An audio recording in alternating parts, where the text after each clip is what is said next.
Salut tout le monde, j'espère que vous allez bien et aujourd'hui on se retrouve pour l'analyse du dimanche du 12 septembre 2021. Donc la semaine dernière j'ai pas pu le faire, j'étais en voyage, j'avais mon anniversaire, j'étais en Serbie, mais là on se retrouve directement sur les graphiques.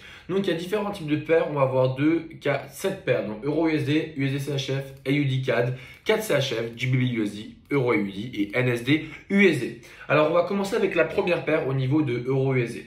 Donc, ce qu'on peut observer, c'est qu'au niveau de la tendance des semaines, la weekly trend, on avait une tendance qui était haussière et qui par la suite a été cassée par une belle ici bougie rouge, qui a donné justement le tir vers une tendance baissière. Donc, on passe d'une tendance haussière à une tendance baissière. Première chose, donc là c'est en weekly. Au niveau du daily, alors là je vais juste zoom out un peu que vous voyez bien, on identifie une résistance au point des 1,23299, un support au niveau des 1,1603 pardon, et s'il y a une cassure, le nouveau support, vraiment le majeur, pas les petits supports faibles, sera aux alentours des 1,06706. Alors pour le moment, qu'est-ce qu'il y a à faire avec EURUSD? Donc il y a pas mal de gens qui sont là, qui disent qu'il y a une petite résistance ici et qui en soi est vrai, regardez, parce que quand il y avait la corrélation avec le stochastique, ça a chuté. Donc là, résistance stochastique, vente, stochastique, candle rejection, stochastique avec la résistance, donc c'était magique avant. Mais pour moi, c'est trop risqué et du coup, je préfère ne pas dessiner cette résistance. Moi, j'aime bien utiliser les points majeurs et pas les résistances qui sont, enfin, c'est des pseudo-résistances parce qu'elles ne sont pas très solides. Donc, au niveau de EURUSD, pour le moment, il n'y a absolument rien à faire. Maintenant, on va aller sur USD-CHF. Donc, cette paire est relativement intéressante. On a une wedge zone. En fait, une wedge zone, c'est une zone de croisement entre une tendance haussière et une tendance baissière. Et les deux vont se rencontrer et s'affronter. Et par la suite, on pourra savoir laquelle va gagner et on va suivre la tendance gagnante. Donc, si c'est la tendance baissière, ça veut dire que ça va continuer à baisser et on partira sur une position de vente. Et en revanche, si la tendance haussière gagne, on partira sur une position d'achat.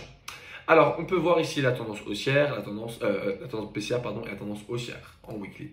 Maintenant, on va rentrer en daily. Qu'est-ce qu'on observe? On observe rien. On va être franc, on ne voit rien parce que c'est au milieu du marché. En revanche, si ça monte, ça touche ici, on partira en vente. Et à l'opposé, si ça chute, donc là, on repartira en achat. Donc, au niveau de USD-CHF, c'est au milieu du marché, on patiente. Il n'y a absolument rien à faire. Maintenant, AUD-CAD, là les gens me disent mais qu'est-ce qu'il y a à faire? Rien. Donc moi je partirai pas en achat, pas en vente parce que regardez, là ça se casse tellement facilement que voilà, pour moi c'est du gambling, c'est pas du trading, c'est pas de l'analyse technique, il n'y a rien à faire. Maintenant, CAD-CHF, cette paire devient relativement intéressante, donc c'est le dollar canadien par rapport au franc suisse. Donc au niveau de la weekly trends, on a donc voilà une tendance qui est vraiment affirmée en weekly. Ici c'est plus une tendance qui va être daily parce que vous allez voir elle est plutôt récente et elle ne dure pas à travers le long terme. Donc ce qui va se passer selon moi au niveau de CAD-CHF, d'ailleurs le temps que j'y pense, je tiens à préciser que je ne suis pas un conseiller financier mais que je partage uniquement mon opinion personnelle par rapport au marché financier. Donc en aucun cas c'est des conseils financiers, ce que je suis en train de vous donner c'est uniquement ma vision propre à moi en tant que personne toujours. Alors, CAD-CHF, qu'est-ce qu'on voit? On voit qu'il y a une tendance baissière en daily. Donc selon moi, ça va continuer comme ça, atteindre ici et là, on se positionnera en achat. En revanche, ça monte, ça touche. Là, on partira en vente jusqu'à atteindre la tendance. Et là, on repartira en achat. Donc, CAD-CHF est relativement intéressant. Donc, je vais quand même enlever ça parce que ça ne donne pas un très joli graphique. CAD-CHF reste relativement intéressant. Il faut juste savoir qu'est-ce qui va se passer. Est-ce que ça va plus tendre vers la tendance baissière de semaine et là, on partira en vente?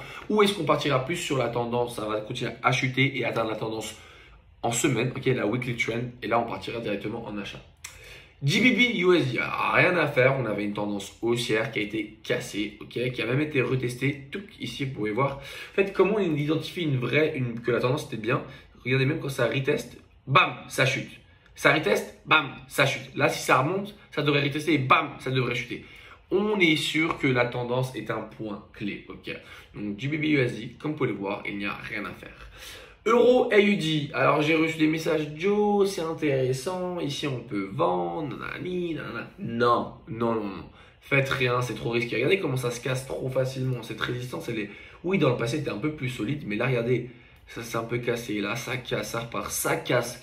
Là, ça consolide, bam, ça casse. Là, ça consolide, peut-être que ça a remonté. Donc, et surtout, le plus important, c'est qu'on est en tendance haussière. Donc, partir en achat maintenant, c'est extrêmement risqué. Donc, selon moi, EURUSD, on fait rien. Au contraire, si ça chute, ça touche la tendance, là, on partira en achat et là, ça sera intéressant. Et maintenant, ma paire préférée, ok, que malheureusement, j'ai pas tradé la semaine dernière, NSD/USD. Donc, on peut voir la continuité de la tendance. Ouais, ça touche, bam, ça chute, ça a touché, ça a chuté. Je vais même aller à plus précis. Oh merde, pas en 3 heures, en 4 heures. Regardez, bam, ici, ça a chuté. Corrélation avec le stock. Regardez, c'est pas du hasard. Donc, qu'est-ce que je peux vous faire pour que vous voyez bien? Regardez bien, vous allez bien voir là. Regardez, bam. Là, regardez la même chose. Vous voyez? Je fais ça pour que... Ah, excusez-moi, tac, vous voyez bien. Regardez, quand ça atteint le stock ici, il était suracheté. Je vous donnerai un petit cours sur le stock. Là, également la même chose. Le stock était corrélé. Okay, donc, c'est très important de voir ces points clés. Okay, ici, la même chose. Regardez, quand on part en achat, le stock est survendu. Une petite règle, un petit cours de trading, quand c'est suracheté, donc ça veut dire donc overbought, on part en vente en moyenne quand il y a une résistance, et quand c'est survendu, ok, on va partir en achat et ça doit être corrélé avec le support. Donc voilà, au niveau des paires, pour le moment, il n'y a rien à faire. On va rester prudent, ok, ne pas trader, c'est également savoir trader parce qu'on fait preuve de rigueur et de patience.